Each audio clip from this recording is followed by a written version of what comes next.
The battle for the IndyCar championship has come down to 3 drivers, all separated by just 8 points. Every point is crucial, and one is available today in qualifying. Points leader Scott Dixon won the most recent race from the pole. Dario Franchitti has won 4 poles this year, and his last 2 wins have come from there. Ryan Briscoe's most recent victory was also from the inside front row starting position. One driver could take another step closer to becoming the 2009 IndyCar champion next on Versus.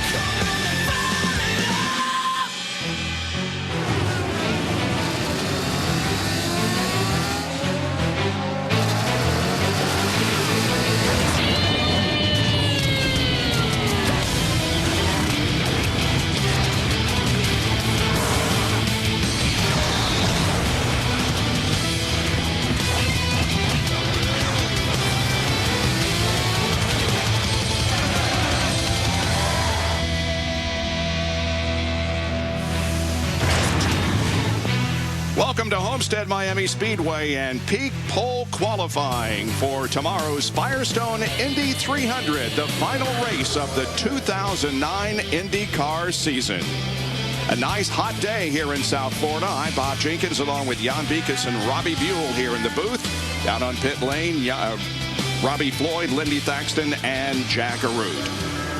On the racetrack to begin our qualifying, 4 laps of qualifying, is Robert Dornbos. Now, there are 23 cars entered here this weekend, and in the practice period, Robert was 22nd fastest with a speed of 205.760, driving for HVM Racing. This is a location where he got his first taste of ovals, having done only road courses, came here for the preseason spring training, and man, he said that was one eye-opener. He said, this is crazy. I remember him getting out of the car, and he was actually a little wobbly on his feet because he was dizzy from the high speeds of going around this 1.5-mile true oval. The banking is progressive from 18 degrees at the bottom of the track up to 20 degrees at the top. Good racing, good racetrack, and we are excited to bring you live the qualifying for tomorrow's race and then the battle for the championship tomorrow afternoon at 4 o'clock. And following our qualifying show this evening, stay tuned for the final Firestone Indy Lights encounter of the year. Now, when Dornbos did that initial test, he was with a different team. He was with the Newman-Haas-Lanigan team. And the guy that's in that car that he was driving is Alex Lloyd this weekend, who was 5th quick on the charts today. So I wonder if Robert's scratching his head going, maybe I didn't make the right choice in switching teams. Well, he was much faster than he practiced at on lap number 1, 207.434 as he comes off corner 4 to complete lap number 2. And it is a little bit faster than lap 1, 207.5 for Robert. You may have seen a little bit of dust right here. Little puff there. That was some cleanup that they have used for some spillage they have. Of course, the Grand Am Series is running here this weekend as well. They use the infield section as well.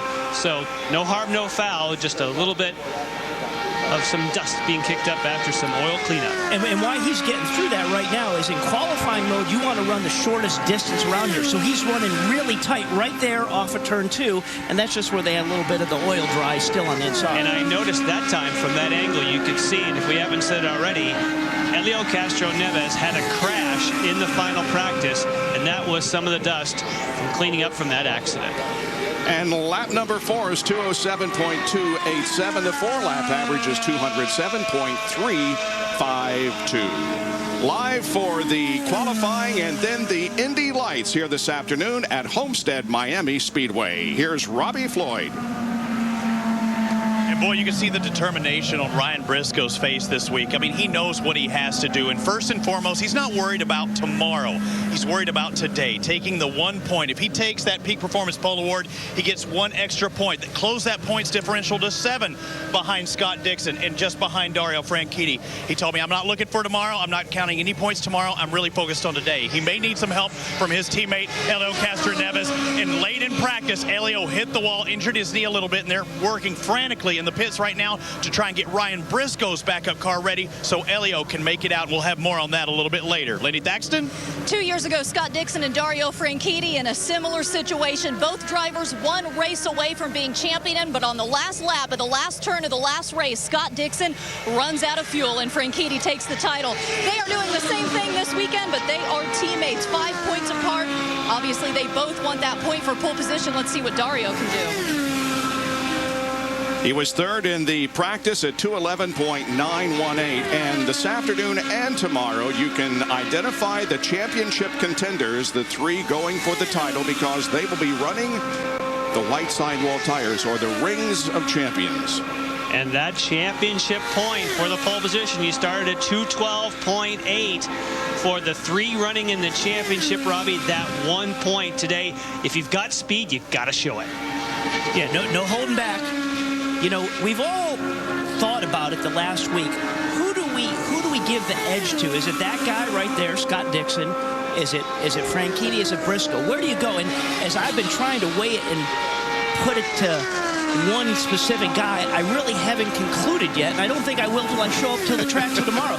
But Franchitti right there, I put him in a category where, you know what, he was in NASCAR, wasn't really having that much fun there, and kind of had a second chance of racing life with a great team. So he's in a category, I think, where he's just got nothing to lose. He's just going to go all out.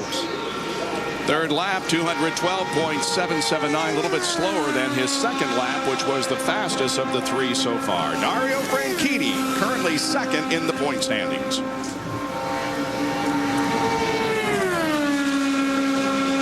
Had the pole at Texas, Richmond, Toronto, and Sonoma. His best start here is Homestead was in 2007. He started third. Fourth lap is 212.2. Average speed 212.696 for Dario Franchitti. Here's Lindy. Scott, you just watched your teammates run. What'd you think? Yeah, definitely seemed very strong. You know, it's going to be a tough average to beat of 12, almost 12.7. So, you know, hopefully one of us is on can maybe steal that pole point off Briscoe, make it make it better for the both of us. But that's definitely going to be a tough time to beat. Good luck. We'll see you out there in a bit. Thank you. Thanks. Dixon's fastest practice speed was 212.906. He qualifies a little bit later. We turn our attention to the racetrack and Graham Rahal, who's making his first start here at Homestead. He was fourth in final practice, a little over 210.7. Now, he was here last year, but in practice, the night before the race, this is what happened to Graham Rahal. He withdrew from the competition the next day, postponing his debut in the IndyCar series until the next race. That was at St. Petersburg, and we know what happened there. He won it in his debut. Here's a green flag, and Graham is on his way. And usually when you have a crash like he had a year ago here, the team has a backup car, they can get him back out. But that being a transition year between the Champ car and the IRL, everybody was still ramping up with cars and parts, so they had to just push back and say, get focused for St. Pete. And Robbie, it looked like he had a quick punch of his right thumb on the weight jacker. That's something that they'll use in qualifying to fine-tune it. It'll click on the left or the right to get the balance just right. And you can hear the revs go down a little bit just when he turns his hand there, and rolls see the into the wheel. Thumb's going back. Right there, yep. Just moving it from one end to the other, from turn 3-4 combo to 1-2 combo. It is a very hot day here in South Florida. Temperature well into the 90s as Graham completes lap number 2. It's exactly the same as lap 1, 211.701. How about that? It's really fun to just ride on board there and just watch how he just stays close to identical. Is that?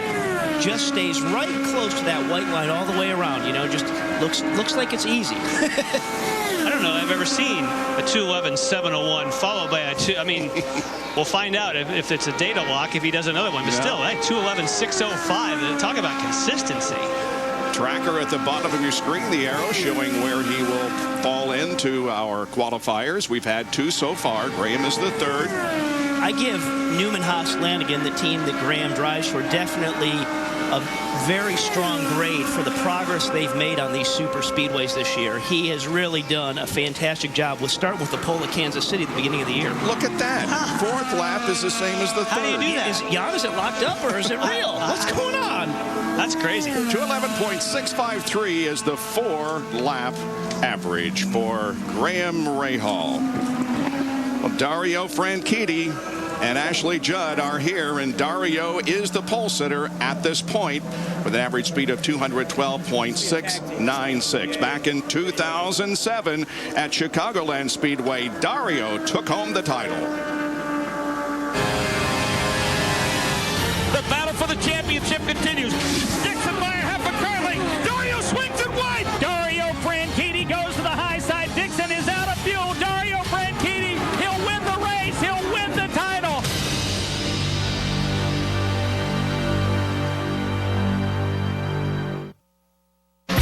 I've driven a lot of different cars, but two things never change. No one demands more from their car than me, and nothing protects under the hood better than Peak. Peak Long Life Antifreeze is formulated with an advanced organic technology to protect any engine of any make, any model, any time. If you can drive it, Peak can protect it. And when I drive it, it better perform.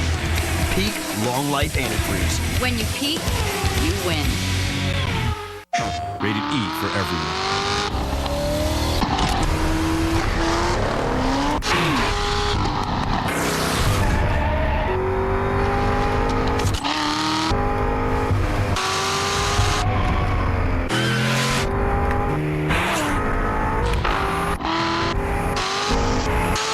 Real portable racing has arrived. 800 cars, 35 tracks. Gran Turismo. Only possible on PSP and PSP Go.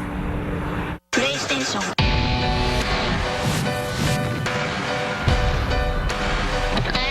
Everything gonna be alright. Come on. Everything gonna be alright. Come on now. It's gonna be alright. Let's talk about this thing.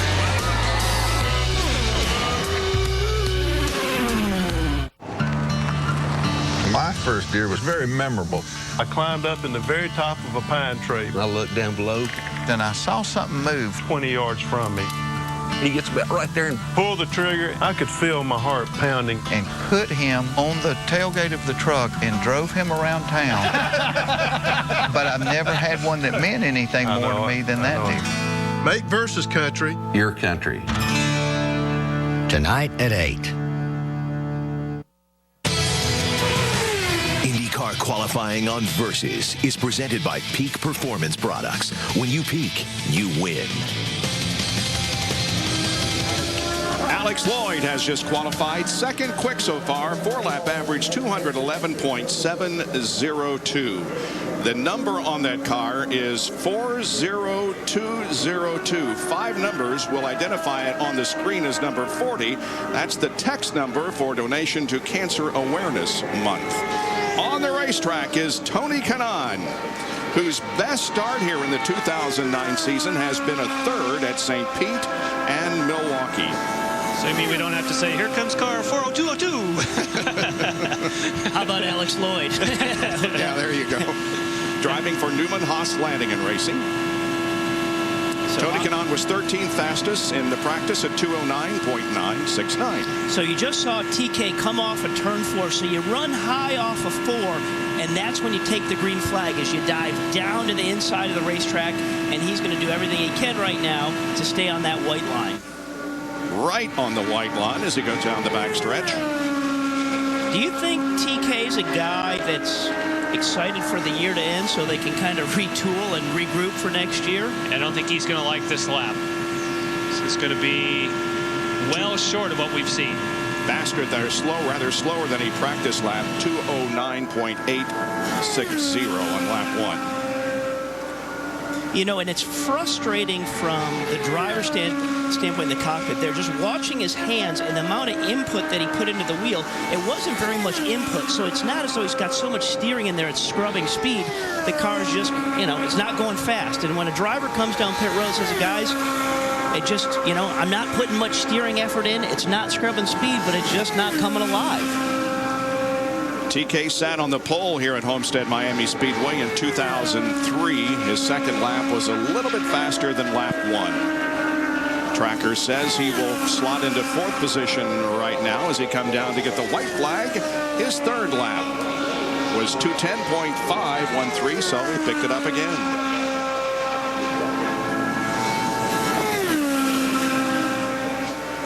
TK lives right up the road from here, so I'm sure he'll have a big following tomorrow night.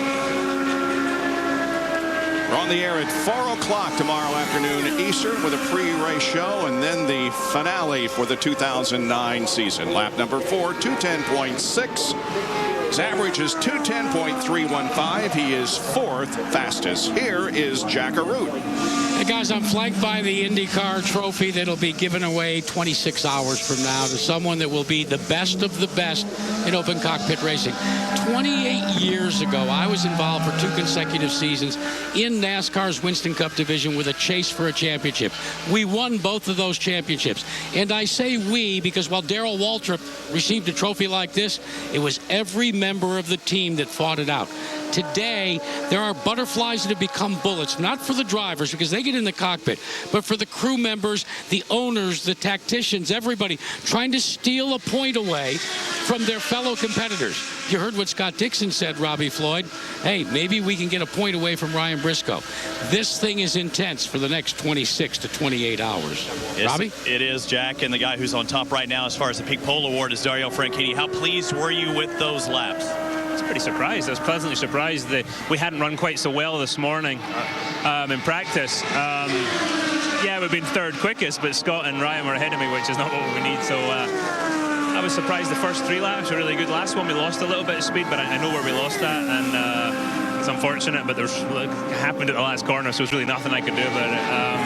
But happy with the job the Target boys did, and hopefully we can start somewhere close to the front tomorrow. It'd be nice to think about pole, but with this drawing second, it's going to be tough. You're not the only one that's talked about difficulty in 3 and 4. Was it turn 4 that did you in, and what do you think's the cause? Well, yeah, turn 4 was the problem last lap, but I think for us, drawing 2, it's the hottest it's going to be all qualifying, and the rubber's down from the Grand Am cars too. So they don't match up very well, do they? They don't. You know, the Firestone tires, they stick like glue with their own stuff, and it just doesn't work quite so well with other stuff. Now you have to sit and wait and watch. You think it's going to get better? The track's going to get better, that this is as hot as it's going to get, so you've got to sit there and watch these guys try and knock you off. How does that feel? I hope it doesn't get any better, but I think it's going to. I think Scott and Ryan are going to be very fast, but, you know, we've done our best, and we'll move on to tomorrow. Sit and wait. We'll talk again. I have a feeling. All right, thanks. Thanks, Sarah. EJ Viso is on the track about to complete lap number 3, his first 2 in the 209-mile-an-hour category, and lap 3 is also at 209.846. You know, you listen to Dario talk there and just you talk about the point for the pole and hopefully I can stay up there. You know, as it does cool down just a little bit here through qualifying, and it's just going to cool down maybe a fraction, but that's all it takes. When we had in practice from 5th back to 15th, about a 10th and a half splitting that group of cars, you know, one little hiccup is what can change that. All 23 cars practiced within a second of each other. 209.773, the 4-lap average for EJ Viso, currently 5th quickest. Let's get out to Lindy Thaxton. And Ryan Briscoe, Dario just said he's happy to be in first, but he knows you and Scott are fast. What do you feel like you have out there for him today? I don't know. I'm a bit worried by that speed, actually. It's quicker than we've gone today. But at the same time, it looks like everyone's picked up a bit of speed here, so maybe the conditions just a little bit faster. That's what I'm hoping for. I hope I've got the gear to go faster than that, but my best lap this morning was a 12.6, and that was with a bit of a slipstream, so hopefully the conditions are going to help me out here. Ryan, thank you. Thanks. Bob?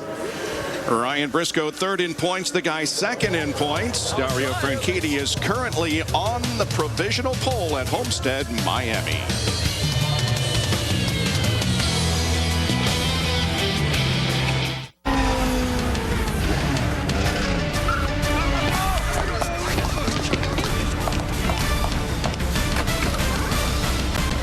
What? You think this is wrong? This is just teamwork. I'll tell you what's wrong. Paying extra to use all your phone's basic features. That's why I got Boost Mobile. Their $50 monthly unlimited plan lets me get the most out of my Motorola Clutch. $50 unlimited nationwide talk, text, and web on the new Motorola Clutch. Boost Mobile. Unwronged. Welcome to Brazil. Food and wine. Furniture. Jewelry. Technology. Biofuels. I'm Tony Canan. Experience the energy of my Brazil.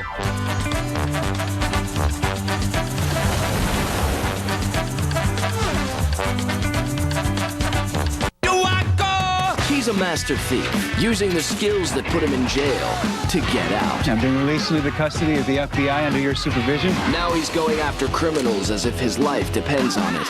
Because it does. If we lose him, you're back in.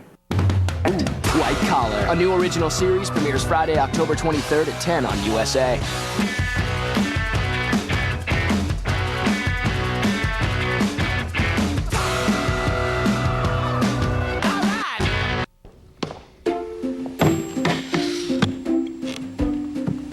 I got these for Dorothy. These are for Catherine. These are for Joyce. I miss you. And I got these for Barbara because she loves pink. My grandmothers were diagnosed with breast cancer. Millions of women are affected.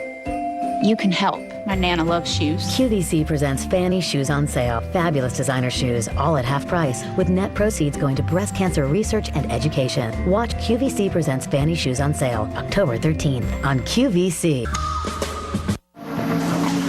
At Homestead-Miami Speedway, Ryan Hunter-Reay has just qualified at 208.536. He is sixth fastest of the 7 qualifiers that we have had so far. Now onto the racetrack is Sarah Fisher, showing some pink colors this year on the Dollar General car. Nice looking race car. Of course, all of this in recognition of Cancer Awareness Month and Susan Komen Race for the Cure. Sarah Fisher was 21st in the final practice. And Firestone has obviously supported that by doing special pink magic rings. You'd probably like those on your car at home, huh? Yeah, some nice pink rings on those tires. It's early. And this is also a brand new car. This is the first time she has run. She had a car that was one of the first produced for the series. Now she's got a nice, light, brand new car to go play with. Jackaroo. Fellas, make no mistake, Sarah Fisher loves this racetrack. In fact, when she was just 20 years old, she came here and was racing, and she eventually won her first podium position. But the anecdote I like to share with everybody is for A.J. Foyt, the curmudgeon that he was, he had a driver, Eliseo Salazar, that was actually running in a podium spot when Sarah Fisher closed and passed with just 2 laps to go. The quote from A.J. Foyt over the radio, great, just great. You just got passed by a girl. Females are part of our sport now, but back then, Sarah Fisher was a trailblazer. She has been and still is quite a race driver, and she is 4th quick according to our tracker down at the bottom, with a lap over 210.5 on number 1 and 210.4 on lap number 2. Yeah, this is a car that was actually given to her by one of her sponsors. She was surprised when she was led into her shop blindfolded, and they took it off, and there was the brand new car. Pretty great present to show up there and have that. Car looked pretty nice there, just holding it down on the white line. Wasn't fighting the wheel or anything like that. And the main thing about getting a new car is not so much that this car would be faster, but you have a spare. Anytime you have a spare chassis sitting in the garage area, you're just that much more apt as a driver owner to hold it down a little bit longer, knowing that, well, this isn't the only car I have for the weekend. Yeah, and definitely let it get up the racetrack a little bit there, but that's okay on that last lap. Let it run free. Fourth lap was the slowest. The average is 210.174 for Sarah Fisher. Down to Lindy once again. Elio Castroneves, first of all, tell us, how are you after that crash?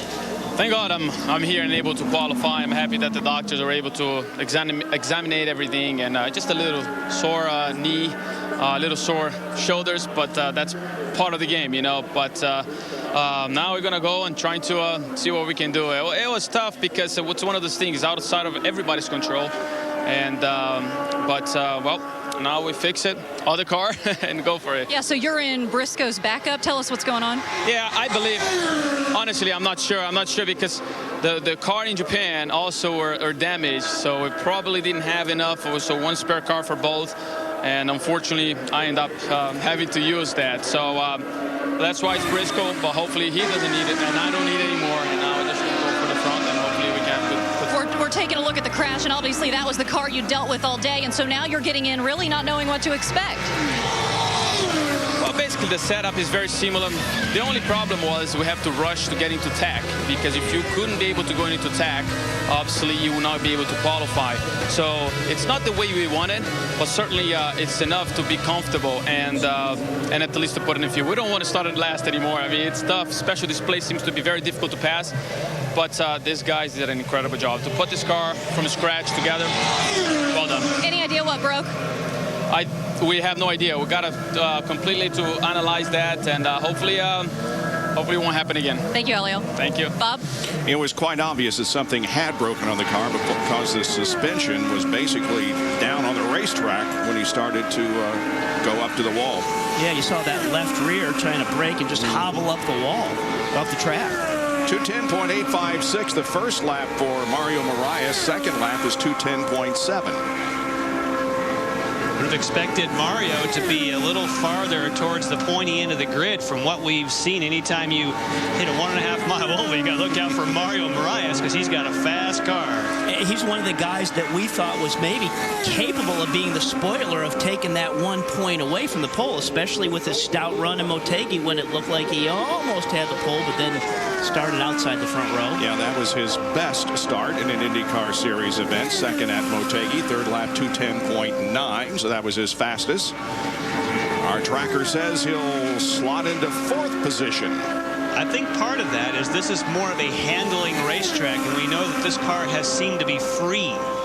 Very low friction, low drag, but here you've got to have grip in the corners, Robbie. You sure? With the heat that we have here, it's a little tighter at either end. Like you say, the balance is a little bit more of a premium. Moraes averaged 210.819. He is fourth fastest so far. Lots of improvement with Moraes and Graham Rahal. Best 09 oval finish third. He has led races at Kansas and Motegi. Moraes, on the other hand, his best oval finish was third at Joliet Chicagoland Speedway and finished 7 of 9 races, 4 in the top 10. Dario Franchitti remains our provisional pole sitter with a 4-lap average of 212.696.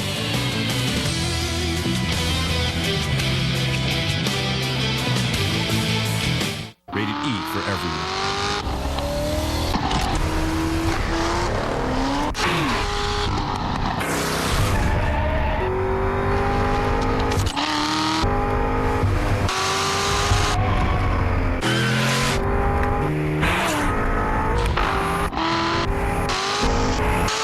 Real portable racing has arrived. 800 cars, 35 tracks. Gran Turismo. Only possible on PSP and PSP Go. Think you're ready to turn a few laps on IndyCar.com? Well, you better buckle up. We're talking race control with live streaming of in-car camera views and audio, plus live timing and scoring. Fantasy racing with IndyCar Nation, and the chance to talk a little smack on the fan forums. Even the ultimate place to get your gear online and show your loyalty. Then take it all on the road with IndyCar Mobile.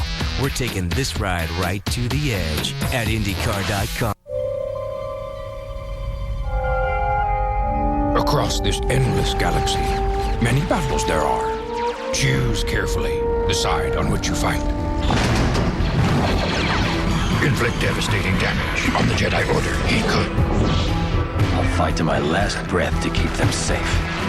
I sense something, Master. It's the dark side, Ahsoka. Star Wars: The Clone Wars, Fridays at 8 on Cartoon Network and Comcast. Let's pretend you had a magic outlet. You could use it to quietly power lots of things, even when there was no electricity. It was lightweight and came in different sizes. That's exactly the idea behind Honda portable generators. Quiet, reliable, and fuel efficient. They are not really magic, but they can make magical things happen. Be sure to visit us at McAllister Machinery. At Homestead-Miami Speedway, we're qualifying for the Firestone Indy 300. Peak pole qualifying, and Hideki Muto is in at 209.623, 8th fastest of the 10 cars that have qualified to this point. Well, we have not come very far geographically. The series started at St. Petersburg in 2009, and now we're in South Florida for the Firestone Indy 300, but it is the final race of the year. 3 drivers going for the championship: Dario Franchitti, Ryan Briscoe, and of course Scott Dixon. Danica Patrick is 5th in the point standings, having a very, very good year. How will things go tomorrow in the finale? Well, join us at 4 o'clock Eastern tomorrow here on Versus for the Firestone Indy 300. Robbie Floyd. Alex Lloyd looking really strong. You've only raced here once, started in 2nd place in the Indy Lights. You took the victory there. You're in 2nd now. Are you surprised? I don't know. I expected a good run. I mean, I'm a little surprised at how I think with Dario, myself, and Graham, we were the 2nd, 3rd, and 4th out. I'm a little surprised how that's standing up, because I expected it to be slower going out early. But yeah, I mean, I'm very happy right now. We've had a good car all day. The Her Energy guys have been doing a great job. So it'd be nice to start up front and have a good race. And I'm certainly excited to be back in Miami. It's a great feeling. And you qualified so well at Indianapolis, finished only your 2nd ever IndyCar Series race. Now this is your 3rd race. The crazy thing, we're used to seeing you in the pink, but what's up with the number 40202? What's that all about? Well, I mean, it's a great idea that we had as an organization to.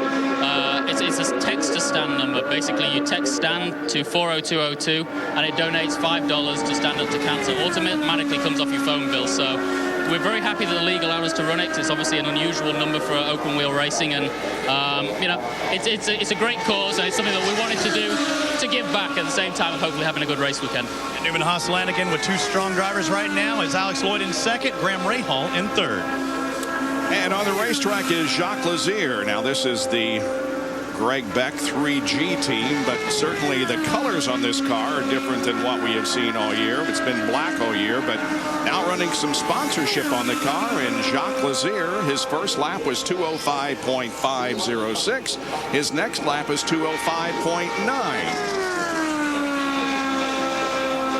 Sponsorship, of course, coming from Extends, which Robbie Buell swears by.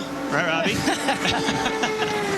What is that, Jan? Is it a cream? I'm not sure what that is. Now, how this came about is Greg Beck and the 3G team, they were running an Indy Lights program with Leilani. Unfortunately, they didn't get that car together in time for her to do her refresher course, so they've shifted that sponsorship here to the IndyCar for the race tomorrow night. From the Firestone Indy Lights to the IndyCars. You were waiting for that, Jan, weren't you? I would. Yes. If you hadn't gone for the pink sidewalls, I would have left it alone. He's been rehearsing all afternoon.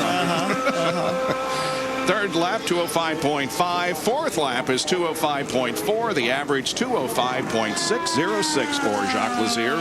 He is the slowest of the 11 qualifiers that we've had so far.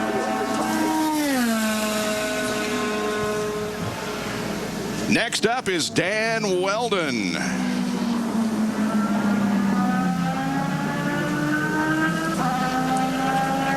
Dan sat on the pole for this race in 2007. He has 3 wins, has 368 led laps here at this racetrack, and 5 top 5 finishes. Dan Weldon turned in a lap of 209.224 in practice. Statistically, between the team, and Dan Weldon, you'd have to say that he'd be a major player, but he is quick, and wow, that's a lot. That's more bottoming than we have seen from anybody in that section of the racetrack. And he's pointed out, remember, we did not test here. A lot of other teams have taken the opportunity recently in the last week or two to test, and he feels like they're still a little bit behind. But you're right, the dominance that Panther Racing had back here with Sam Hornish in those days and with what Weldon's record here, they got a great resume with knowledge and success at Homestead Speedway. One would think that as the tire pressures come up. You see how much he had to go up the racetrack? Yeah. Right there in the middle of 3 and 4, the car really pushed up the racetrack, and in qualifying, you do not want to use all that track. You want the car to kind of carve out through the middle of that racetrack. You don't want it to wash up at all. First lap was faster than he had practiced at, so, but again, he's in the middle of the racetrack off of corner number 4. Yeah, but maybe that's part of his style, because he washes up in the middle of 3 and 4, and then he shoots right straight out of 4 down the front straightaway right next to the white line. Second lap a little faster than lap 1. Gained some big speed really there from lap 1 to 2. I think part of that is the car's raising up a little. Probably was certainly looked a bit too low to start with. Now it's found the right height. There I say he was shooting out. He shoots out right there coming off of 4 down to the white line. 2:10.4 on lap 3, a little bit slower. His best start this year was at Texas Motor Speedway. He began from 7th spot. Dan really is one of these talented drivers that has a special feel through the wheel and through his whole body of just challenging a car and making it fast on these super speedways. It's an art. 210.407 is the 4-lap average for Dan Weldon. He is 5th fastest. Dario Franchitti is currently on the provisional pole. His 4-lap average 212.696. We've still got a lot more qualifiers to go, however. Scott Dixon is among those getting ready to qualify, and he was the winner here at Homestead-Miami Speedway just 1 year ago. A picture-perfect evening in South Florida.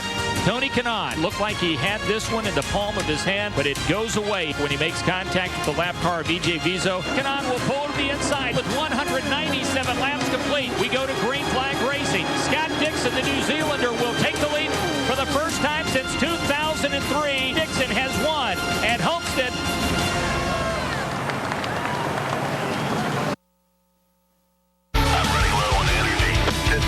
This lap. 3, 2, 1. Get your heart ready. A new energy is going to jolt you. The unique energy of Brazilian products and services. Set your fuel. Watch me.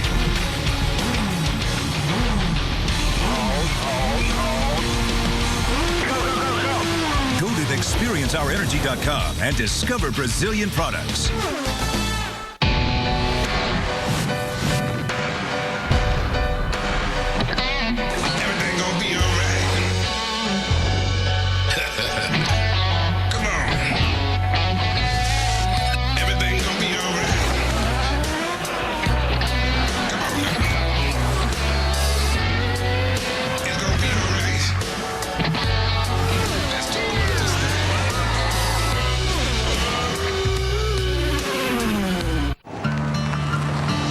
First year was very memorable.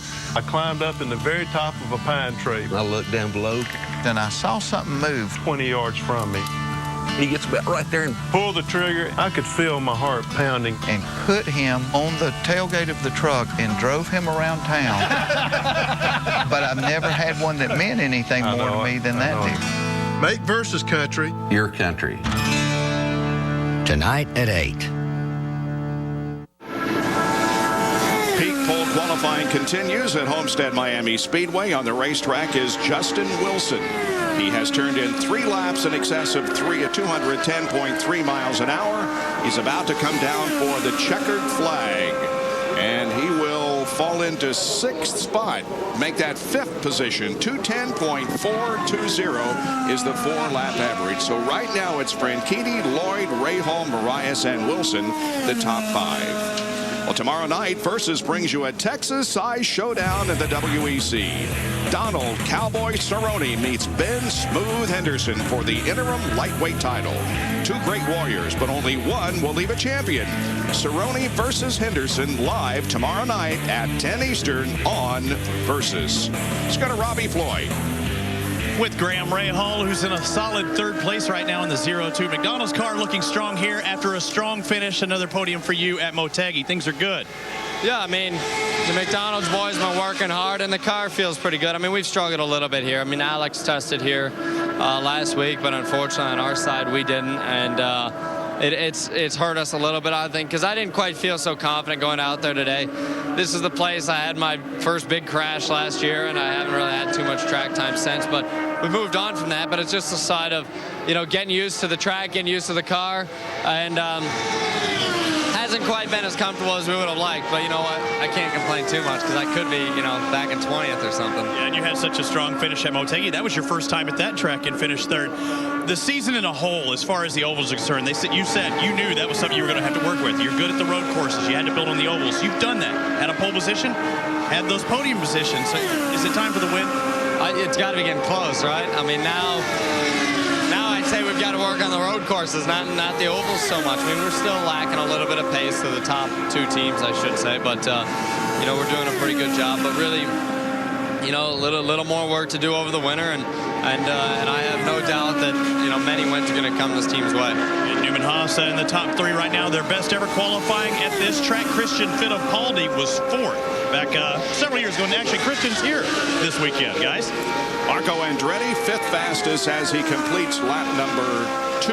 210.818 was his lap. Well, Graham may not like what his race car is doing, but it's a fast race car. That always kind of makes you smile a little bit. And Marco's gaining some speed. He should improve yet one more time.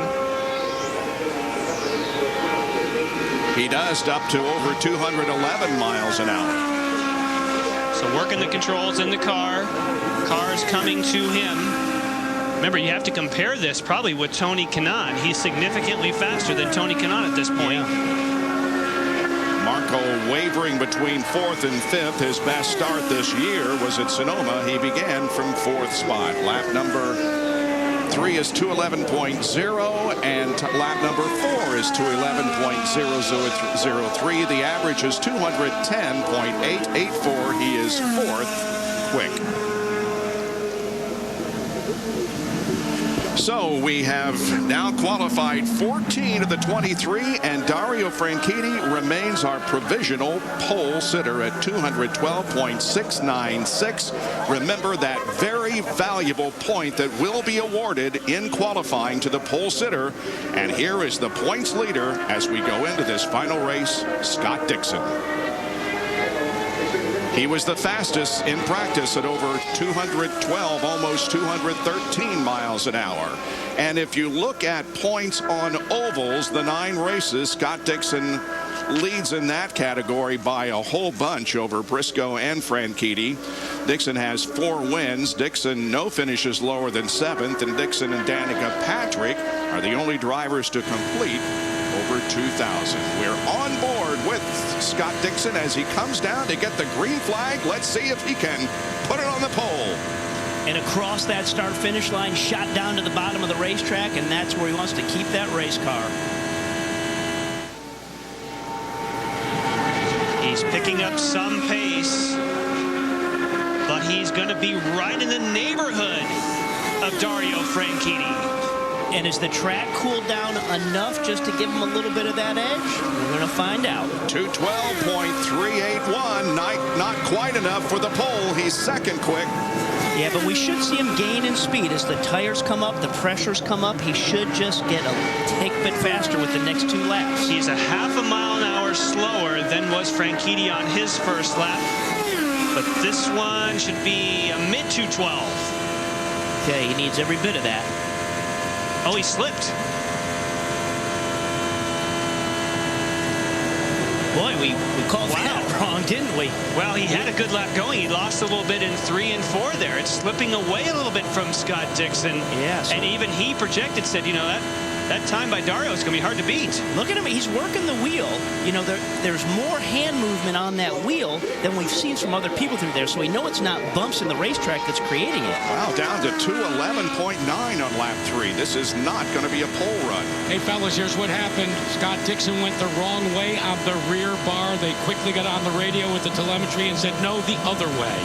Wow. Oh, man. It's not as though they've changed the configurations in those bars, so is that a little championship pressure? 4-lap average is 212.160. He is second quick, so we've got the Target Chip Ganassi drivers on the front row with Dixon still on the provisional pole and Ryan Briscoe yet to qualify.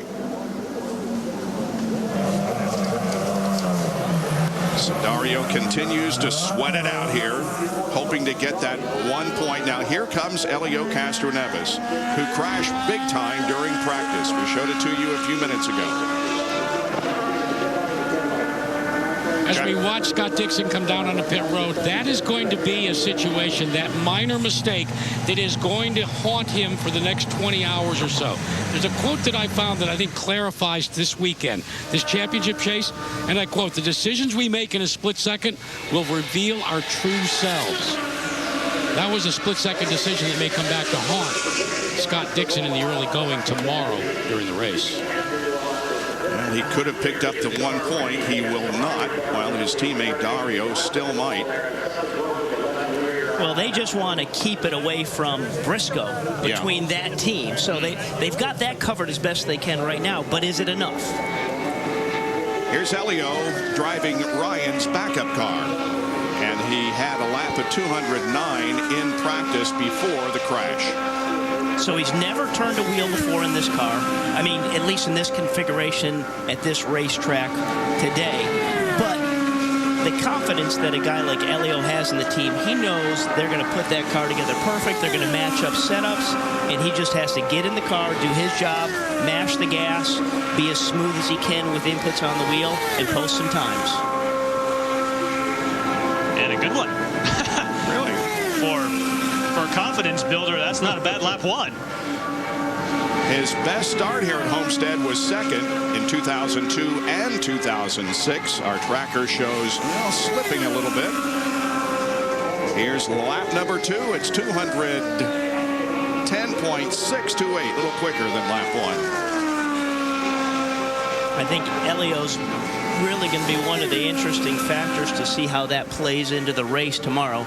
He's not in the championship battle, but how can he get up there and help Ryan?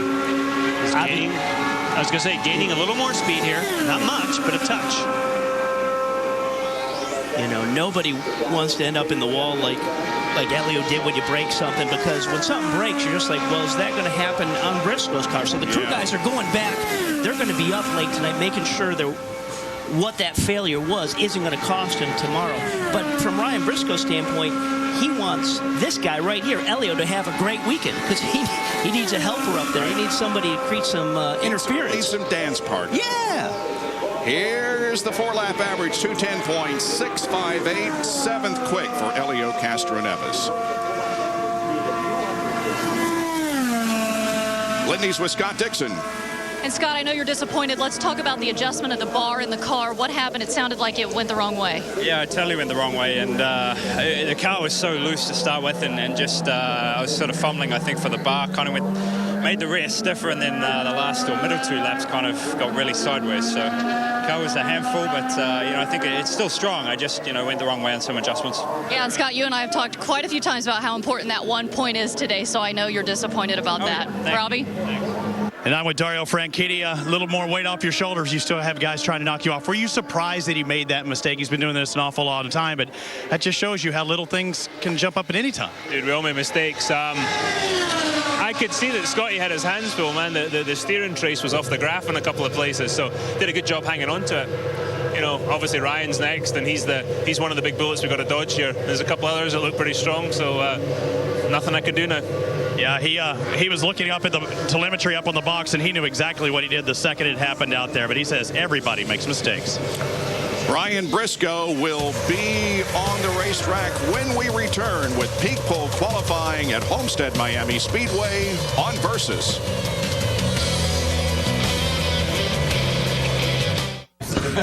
Guys, come on. What kind of ideas we have for our fan club members? Maybe a fan could be Dixon at something.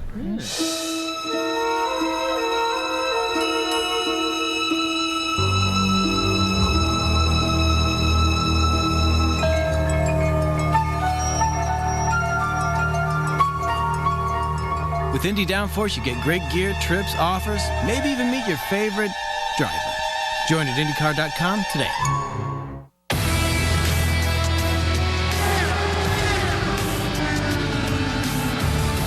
Scott Dixon has won it. Franchitti wins. Another photo finish. Briscoe! Wheel to wheel. It's going to be...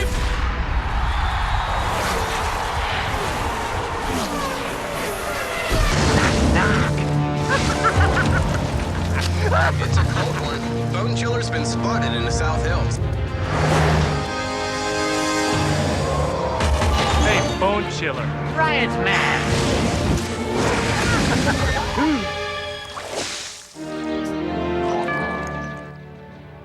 Call Eubank Heating and Cooling and see how you can save up to 50% on your heating and cooling costs. You can bank on Eubank. My joints ache so bad, I wake up in pain every day. I want to know why. I want to know why my hair is falling out. How did this happen? How did this happen? A little pain in my knee. That's how it started. That's how it started. This rash on my face, now it's like my body is attacking me. I want answers. When you don't have the right answers, it may be time to ask your doctor the right question. Could I have lupus?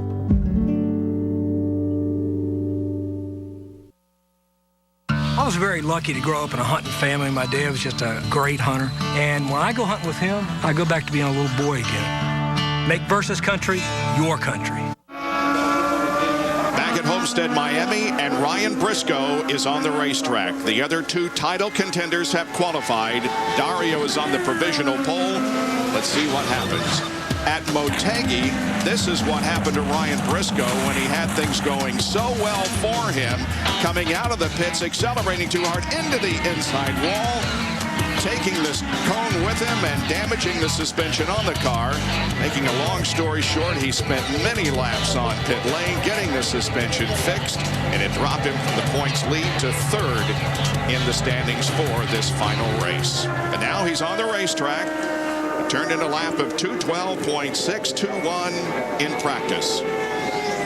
Again, we saw a lot of sparks from him 3 and 4, more than we've seen from other guys right now. So they're obviously really wanting to run the rear end of that car as low as possible. You heard him say in the interview earlier that he didn't know if he had the gear to get that kind of speed on Franchitti, meaning that even if the car was perfect, the conditions were better, do they have it geared right? So you could definitely sense a technical concern. First lap, 2:11.933. That will make him third. But these cars, these Honda motors are so sensitive to the rev band that they run into. They're just trying to have that right gear for just about 100 extra RPM. That's all. Bobby's getting up into the 212s. He's going to need quite a bit more, but he should at least get in the 212 range, but he'll need to get better every lap. It is above 212. Okay, but he's third quick. Seeing any splits there, Jan, that says he's accelerating better down there? No, this lap will be similar. He needs to get more and more. In fact, he might slip a little on this lap. Dario right now is looking at these times thinking, I might have it. Yeah. And you wouldn't have thought that with as early as Dario went in the qualifying order. Third lap, 2:12.2, just a little bit slower on lap 3. He's gained a little this lap, not much though, only a couple of tenths. May not be enough to get ahead of Dixon. Well, let's see as he comes down to get the checkered flag. Run is over for Briscoe. Lap average is 2:12.137. He is third quick, and right now Dario Franchitti is is on the provisional pole. Scott Dixon is second, and Ryan Briscoe is third in the lineup. Wow. Well, I guess that's the way it should be, huh? The 3 title contenders starting up front. But we've got a lot more qualifiers to go, including Danica Patrick. Well, here are the championship scenarios. Dixon or Franchitti win, they win the championship. Bonus points are very, very important. If Briscoe finishes second, Dixon must finish fourth with no bonus points, or fifth with 2 bonus points. And Dixon wins, of course, all the tiebreakers. Now, the bonus points are 1 for the pole and 2 for leading the most laps in tomorrow's race. And that is the best way to win the championship, is just to get out front and be there when the checkered flag drops. Yeah, to run all those scenarios in your head and say, oh, look who's out there. He may get the fastest lap. Just do what you have to do to win the race. Yep. And everything else will fall in place. Ryan is out of the car while Rafa Matos takes the green flag and begins his 4-lap qualification run. This is his first start here at Homestead-Miami Speedway in an IndyCar. His best start of the year was third in Long Beach. Lindy has caught up with Elio. Leo, you go out after the incident this afternoon. Tell us how that car felt for you. Honestly, the guys, as I said, did a fantastic job. The car felt great, stuck. Probably we went more safe because it's better for us now to start it hopefully in the top 10 than just have another incident. So we're able to put more downforce, be more conservative. But certainly the car was great. Felt comfortable. And if it goes like that in the race, we're looking good. So it's a shame that Ryan couldn't get the pole position. Yeah, it's a race your teammate could possibly win the championship after this weekend. What's that mean for you here this weekend?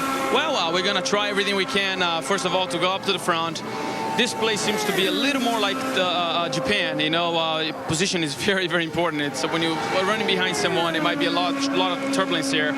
But seems that those top 3 guys are much better and in speed at least. So let's see traffic. Right now, we're looking good. So let's start the race tomorrow. Thanks, Elio. Thank you. Bob. All right, Rafael Matos, 3 laps above 210, almost 211 miles an hour. We show him 6th in the grid so far. He will probably win Rookie of the Year honors tomorrow. His closest competitor is Robert Dornbos, but looks like Rafa will be able to win that title as the checkered flag comes out. And the 4-lap average for Rafael Matos is 210.834. He is 7th fastest.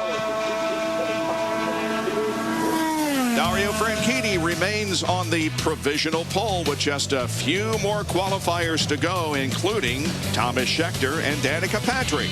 We'll be right back. At TireRack.com, we stock more tires than anyone else, anywhere. Nearly 1 million tires. But we don't just stock them, we test them. And we post user reviews so you can find which tires are the best for you and your car. One more way, Tire Rack is revolutionizing the way you buy tires.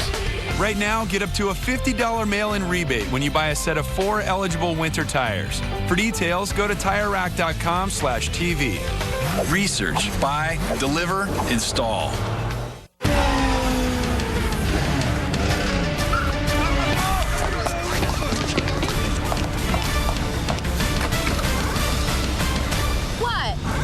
You think this is wrong? This is just teamwork. I'll tell you what's wrong. Paying extra to use all your phone's basic features.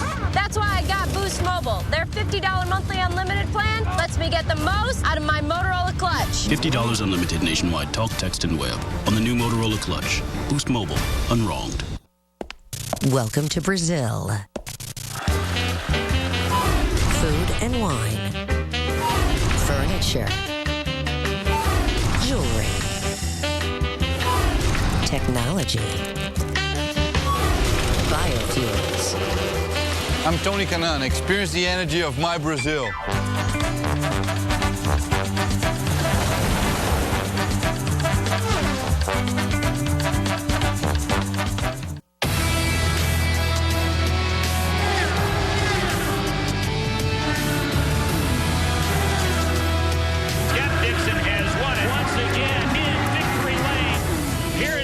Franchitti. He'll beat Ryan Briscoe to the checkers. Another photo finish. Briscoe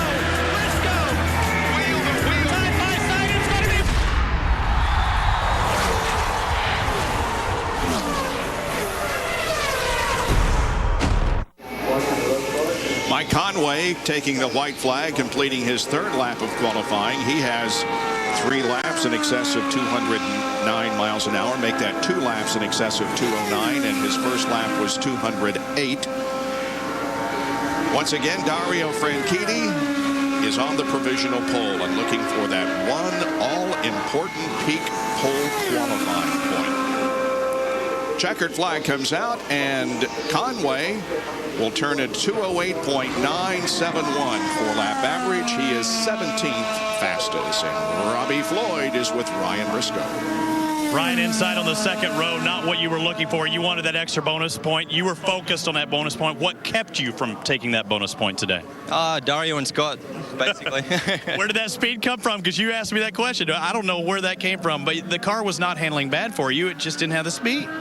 Yeah, I mean, we did about what we were expecting to do before rolling out here into pit lane. After I saw Dario run and do 12.8s and 12.7s, his best lap this morning was 11.4, so I was thinking, wow, the track must be blisteringly quick. And I saw Ray Hall as well up there, and I was like, all these guys are going a lot quicker, so I don't know if the track got slower at the end. But as I said, I think we did about what we were expecting to do. The car felt pretty solid. It was a challenge. I mean, I was having to work it a fair bit, but just not quick enough. When you look at the points, it's probably better that Dario took that point instead of Scott. The tiebreaker right now, you take the most laps tomorrow. That's your next objective, isn't it? Actually, it wouldn't have made a difference. It would have only made a difference if I got the point, because if Scott gets the 2 bonus tomorrow and we end up with a tiebreaker, he still wins the title. So whether we finish at a tiebreaker or we finish that he's got a point lead, it wouldn't make a difference. So, hopefully maybe Dario can stop Dixon from leading too much, and then I can just swoop across and take the win at the end. Quite the mathematician right now. Are you looking forward to tomorrow because the qualifying is done? It's a totally different setup. You happy with the race setup? You think you've done that testing 2 weeks ago and got this thing in form? I hope so. It's a tough track. I mean, it's going to be a very hard race. Consistency is a challenge around here. The corner radiuses are very tight, and with this temperature, it's just difficult to keep a constant, balance throughout the whole run. So it's going to be a challenge tomorrow, but I feel confident I've got a good enough car to do it. I'm saying it's difficult, but it's difficult for everyone, and it's not going to be easy for the target guys either. So, I'm definitely going to have something for him. Good luck tomorrow, Ryan. There's a prediction. He's going to have something for him. Yeah, and we just finished talking about what he just needs to do is go out and win the race, not worry about the calculations. Well, he had the calculations. Yeah, he sure did. And didn't he look like he didn't quite have that aura of confidence that you think? He's like, where did Franchitti have that time that he did a 2:12.8? Where'd that come from? There's a little bit of second guessing. Third lap for Thomas Schechter is 210.321. He's turning in a pretty good run here in 10th. Thomas, ever since he came to the racing league, he has always been fast on the super speedways and still is.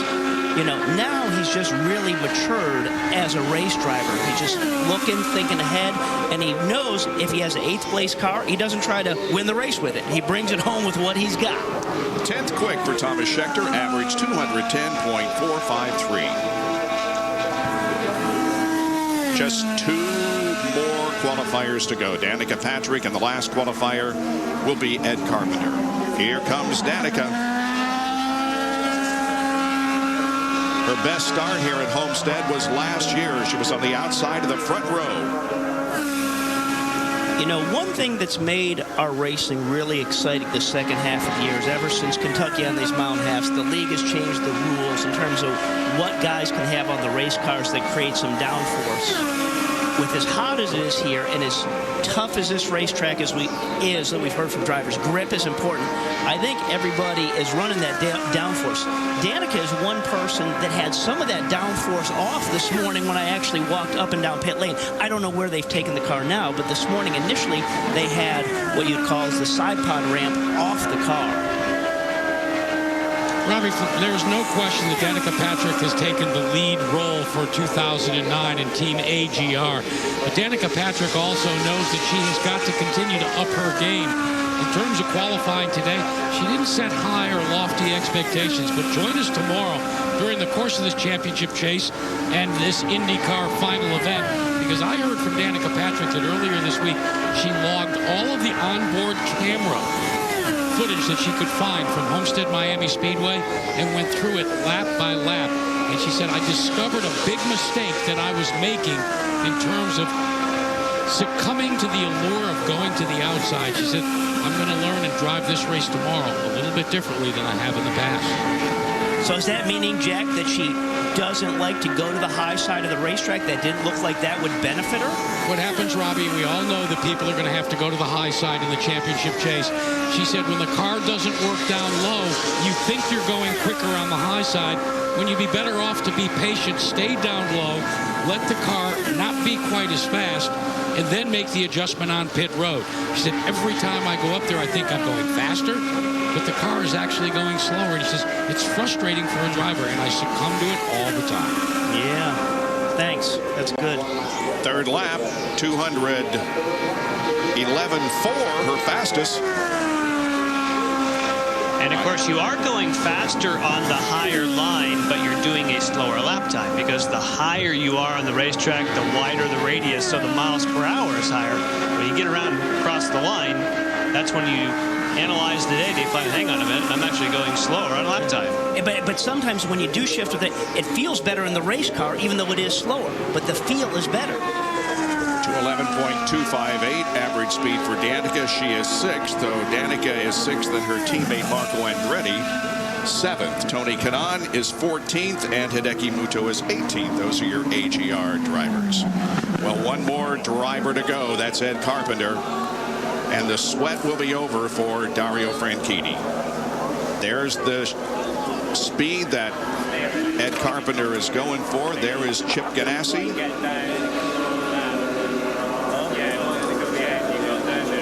And Ed Carpenter rolls onto the racetrack. His best start here at Homestead-Miami Speedway was in 2002, 9th. Best start this year was 10th at Kansas and Texas. And he has not shown, of course, the speed in practice that would knock Dario off the pole, but we'll wait till the run is over. Yeah. Anytime I see that car on the racetrack right now, I just think back to that battle at Kentucky this year where he finished second. It was just an exciting last 25 laps of that race. Yep, it sure was. And he split good on the mile-and-a-half oval. Yep. Second at Kentucky. 3 other top 10 finishes and 13th at Motegi. And this should be in the 211 range. Really? He's going to be starting this off with a shot. Pretty stout. And it is a 211.9. Wow, jumps up to 4th. Okay, everybody on pit road there is standing up a little bit more. Yeah. Hold on here. Ed was pretty solid here last year. They had very fast cars. The division cars qualified 2nd and 3rd, but through a technical infraction had to start at the back, but they still went to the front. He's in 212 range now. Wow. Be a low 212, but he'll be in there. It's a 211.999. It's as close as you can come to 212. He was there. So can he get enough out of that where he can just kind of separate maybe the Ganassi cars from where Briscoe's sitting in that 3rd spot? Right. He's starting to slip a little now, though. He kissed 212, and now it's starting to slip away a little bit. And part of that maybe, too, is we've talked about grit being important to this track, tough corners, and just the Firestone tires are really good those first 2 laps with the grip, and then they just fall off maybe a little bit, and he just slides around a little bit more on the racetrack. Going to be a good run for Ed Carpenter. He's going to have an up-front starting position for the Firestone Indy 300. Checkered flag. His 4-lap average is 211.769, and he is 4th fastest, and the fastest among the non-title contenders. And Dario Franchitti has picked up a point by winning the Peak Pole Award here at Homestead-Miami Speedway. And the 2 Ganassi drivers are on the front row. Lindy? And Chip Ganassi, here we are, your guys on the front row. Tell me, what is tonight like for you as you think about tomorrow? Well, it's, we're in the position we've wanted to be in all year right now. We're coming down to the championship. We're 1-2 in the championship. We got the point for the pole on our team, which is important. And, we have to go into tomorrow's race just like any other race. Knowing Scott like you do and the mistake he made with the bar, which put him in second, does that just motivate him even more as a person? Yeah, I mean, it's, little things happen like that. I guess he's got his mulligan out of the way for the weekend, so that's good. Thank you, Chip. Good luck. Thank you. Bob? Dario wins his 5th pole of the year, and he is now into a sole possession of 4th place on the all-time list, breaking a tie with Sam Hornish Jr. We'll talk to him in a moment. Rated E for everyone.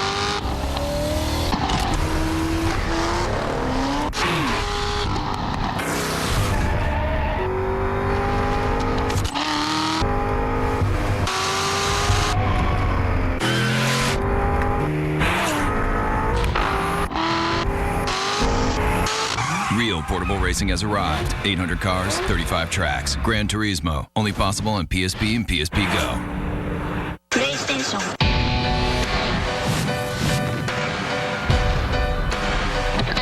Everything gonna be alright. Come on. Everything gonna be alright. Come on now. It's gonna be alright. Let's talk about this thing. 3 days only. Through Columbus Day. One location.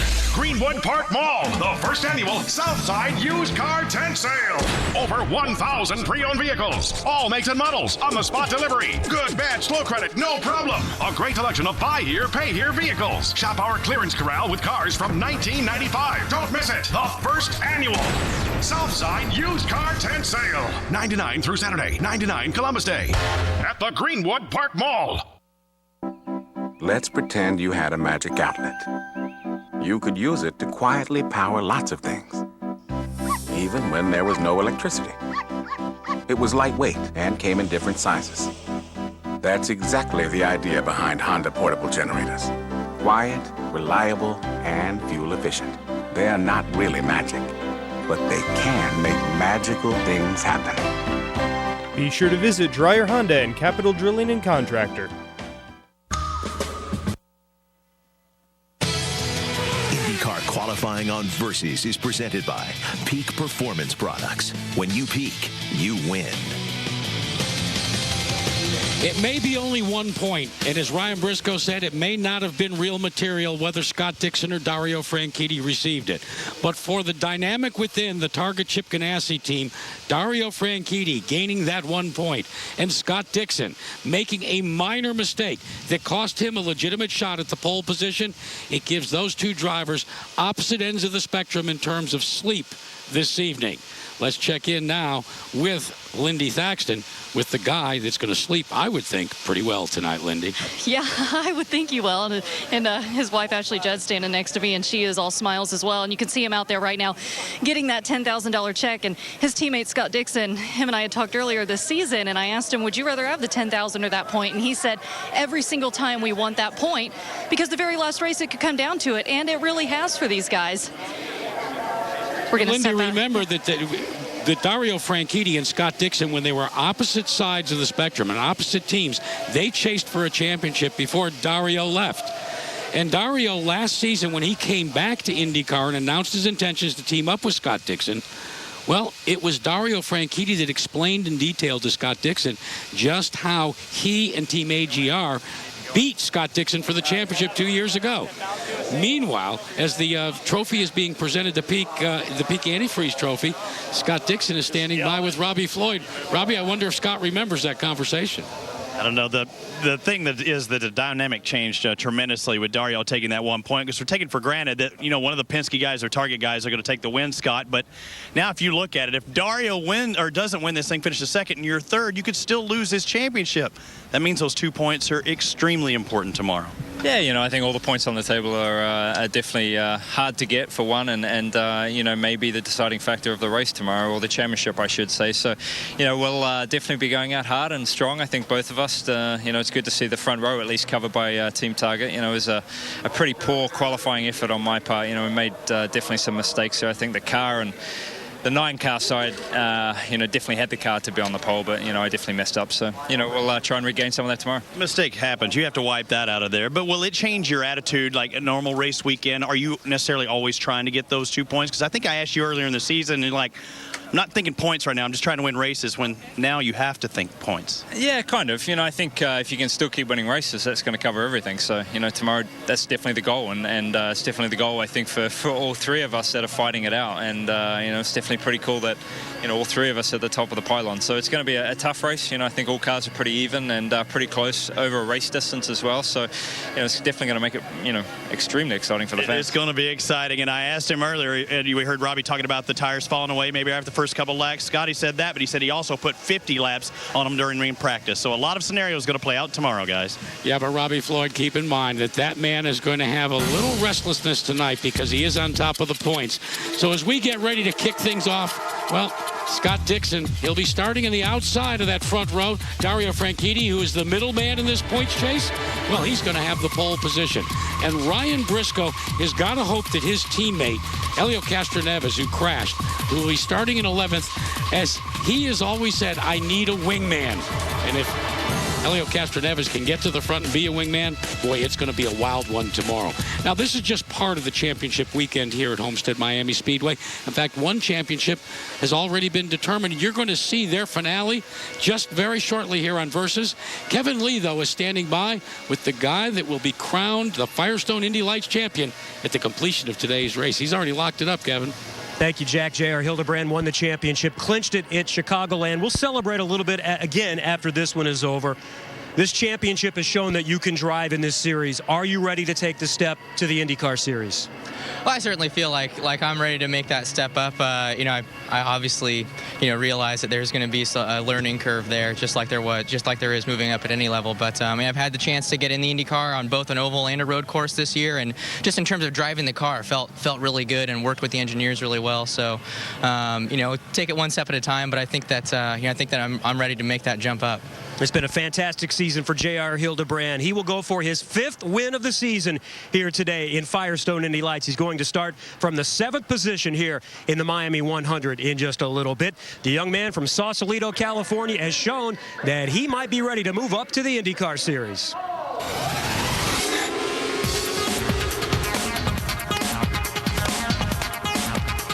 I played baseball